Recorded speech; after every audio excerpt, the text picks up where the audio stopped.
Channel స్వర్ణ traditional life. ఈరోజు మన ఛానల్లో ఆంధ్ర స్టైల్ చేపల పులుసు చేసి చూపిస్తానండి. మీకు మంచి రాగండి చేపలు 2 కిలోలు ఫ్రెష్ చేప నేను కొట్టించుకుని వచ్చానండి. 3 ఉల్లిపాయలు, ఒక 5-6 పచ్చిమిర్చి కట్ చేసి పెట్టుకోండి. టమాటాలు 2 టమాటాలు తీసుకోండి. ఇక కావాల్సిన ఇంగ్రీడియంట్స్ పసుపు, ఉప్పు, కారం, అల్లం వెల్లుల్లి పేస్ట్ మనం ఇంట్లోనే తయారు చేసి పెట్టుకున్నదండి. ఇది 200 గ్రాములు చింతపండు మనం బాగా గుజ్జు తీసి పులుసు చేసి పెట్టుకుందాం. పక్కనే రెడీ చేసి పెట్టుకుంటే మనం వేసుకోవడానికి ఈజీగా ఉంటుంది. ఆయిల్ తగినంత తీసుకోండి.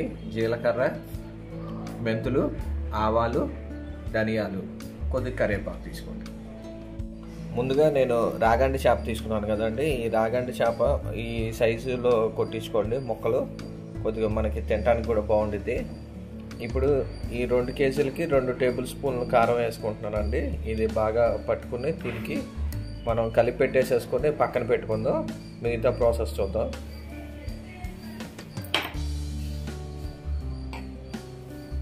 చిటికెడు పసుపు వేసుకుందాం.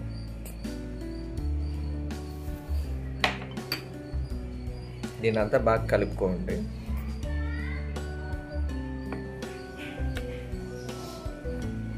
ఇదిగోండి కారంతో మనం కలిపి పెట్టుకున్న ముక్కలు.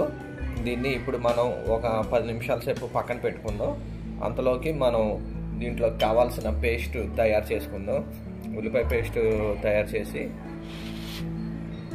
ఇప్పుడు మనం 4-5 ఉల్లిపాయలు కట్ చేసి పెట్టుకున్నాం కదండి. దాన్ని బాగా మెత్తగా పేస్ట్ లాగా చేసుకుందాం.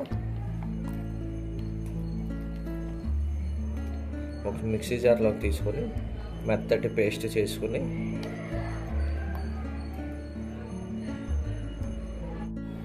ఇప్పుడు స్టవ్ వెలిగించుకొని కడాయి పెట్టుకోండి. కడాయి హీట్ ఎక్కిన తర్వాత మనం ఆయిల్ వేసుకుందాం. ఆయిల్ ఎక్కువే పట్టింది.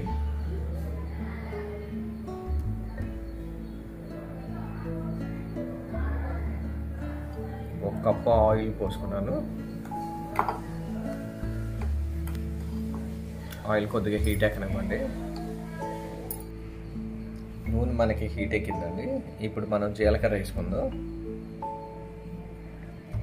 1 టేబుల్ స్పూన్ జీలకర్ర వేసుకుందాం. వేసుకుని దాని తర్వాత కరివేపాకు వేసుకుందాం.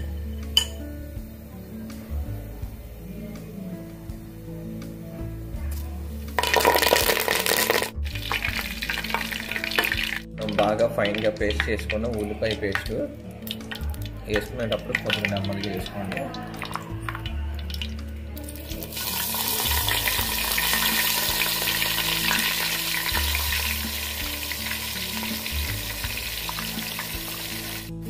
ఇదిగోండి ఉల్లిపాయ పేస్ట్ వేసుకున్నాం కదా. దీన్ని కొద్దిగా లైట్ బ్రౌన్ కలర్ వచ్చేంత వరకు, గోల్డెన్ బ్రౌన్ కలర్ వచ్చేంత వరకు మనం ఫ్రై చేసుకోండి.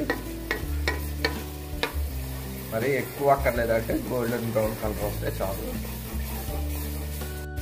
ఇదిగోండి మనకి లైట్ బ్రౌన్ కలర్ వచ్చేసింది, గోల్డెన్ బ్రౌన్ కలర్. ఇప్పుడు దీంట్లో మనం ఉల్లిపాయ పేస్ట్ వేస్తాం కదండి. ఇప్పుడు కట్ చేసి పెట్టుకున్న టమాటాలు వేసుకుందాం. నెక్స్ట్ ఒక 5-6 పచ్చిమిర్చి కొద్దిగా మధ్యలోకి చీల్చి పెట్టుకోండి. అవి కూడా వేసేసుకుందాం. దీన్ని కొద్దిగా కలుపుకొని ఇది అంతా మిశ్రమాన్ని బాగా కలిసేటట్లు కలుపుకొని తర్వాత మూత పెట్టుకుందాం. ఒక 2 to 3 మినిట్స్ మూత పెట్టి మగ్గించుకుంటే బాగా మగ్గిపోతాయండి ఇవి.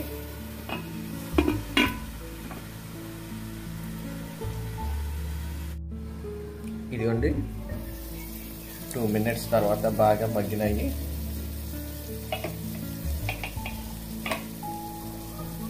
దీన్ని కొద్దిగా లైట్గా కలుపుకొని మనం అల్లం వెల్లుల్లి పేస్ట్ వేసుకుందాం.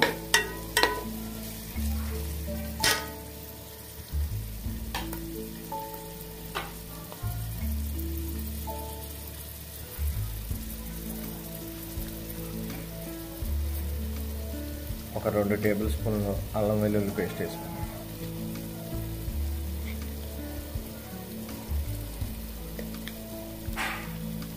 కొద్దిగా కలుపుకొని ఈ అల్లం వెల్లుల్లి పేస్ట్ పచ్చివాసన పోయేంత వరకు మనం కలుపుకుందాం. కొద్దిగా ఒక 2 to 3 minutes వేయించుకుంటే మనకు అల్లం వెల్లుల్లి పేస్ట్లో ఉన్న పచ్చివాసన అంతా పోయి మంచి అరోమా వచ్చింది. ఇంట్లోనే మనం రుచికి సరిపడా ఉప్పు వేసుకుందామండి. 1 టేబుల్ స్పూన్ ఉప్పు పట్టింది. తర్వాత ఇందాక కారం తోటి మనం ముక్కల్ని కలిపి పెట్టుకున్నాం కదా, 1 టేబుల్ స్పూన్ కారం వేసుకుందాం, సరిపోయింది. మళ్ళీ ఏమైనా కావాలంటే తర్వాత మనం పులుసు అది వేసిన తర్వాత అడ్జస్ట్ చేసుకోవచ్చు. ఇప్పుడు ప్రస్తుతానికి 1 టేబుల్ స్పూన్ వేసి 1 నిమిషం పాటు కలిపి పెట్టుకోండి. ఏంటంటే అట్లా ఉంచేస్తే అడుగట్టుపోయింది, అందుకని చెప్పేసి కొద్దిగా కలుపుకుంటూ ఉంటే అడుగంటకుండా నీట్గా ఉంటుంది. ఇప్పుడు మనం ఒక 200 గ్రాములు చింతపండు ఇందాక రసం తీసి పెట్టుకున్నాం కదా అండి, ఆ పులుసుని దీంట్లో వేసేసుకున్నాం.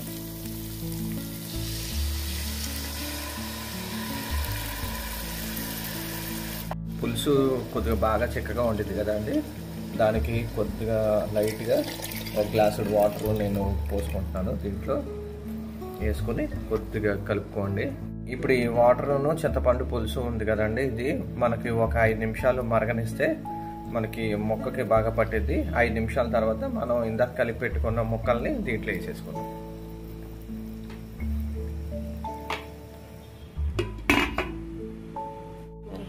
మూత పెట్టుకొని ఒక 5 నిమిషాలు మగ్గనివ్వండి.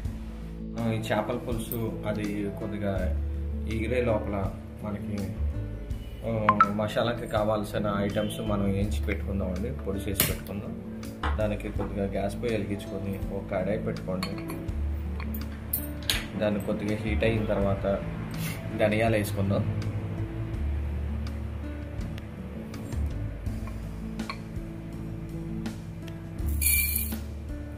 ఒక చిన్న కప్పుడు ధనియాలు తీసుకున్నాను నేను.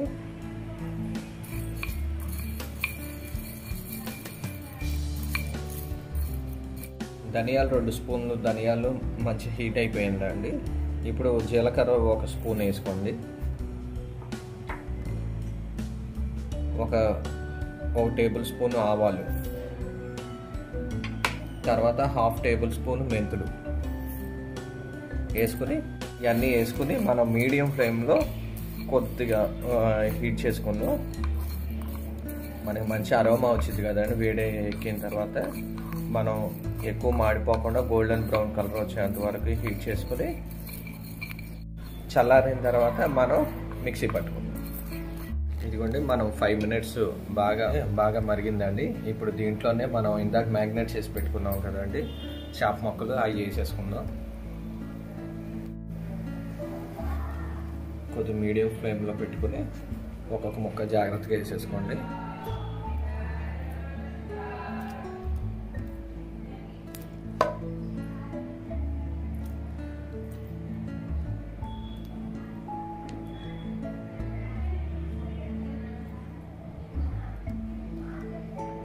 ఈ చేప ముక్కలన్నీ వేసేసుకున్నాం కదండి. ఇప్పుడు మనం ఎమ్మటే గరిటె పెట్టకుండా కొద్దిగా మనం బాండిని పట్టుకుని కదిలించుకుంటే సరిపోయింది.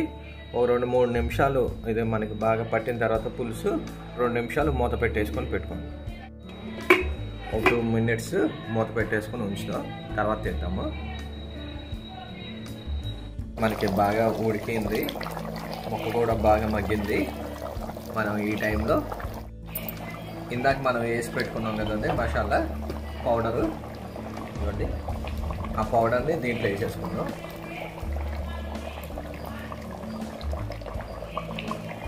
ఒక 2-3 టేబుల్ స్పూన్లు వచ్చింది.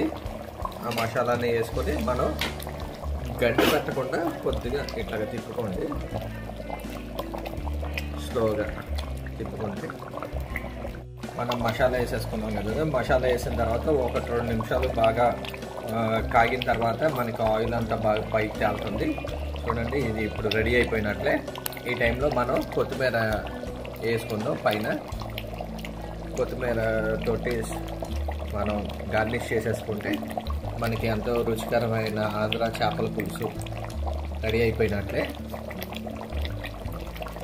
ఆంధ్ర స్టైల్ అయినా తెలంగాణ స్టైల్ అయినా కూడా మనకి చేపలు అంటే చాలా బాగా తింటారు కదండి, చిన్నపిల్లల దగ్గర నుంచి పెద్దవాళ్ళందరూ.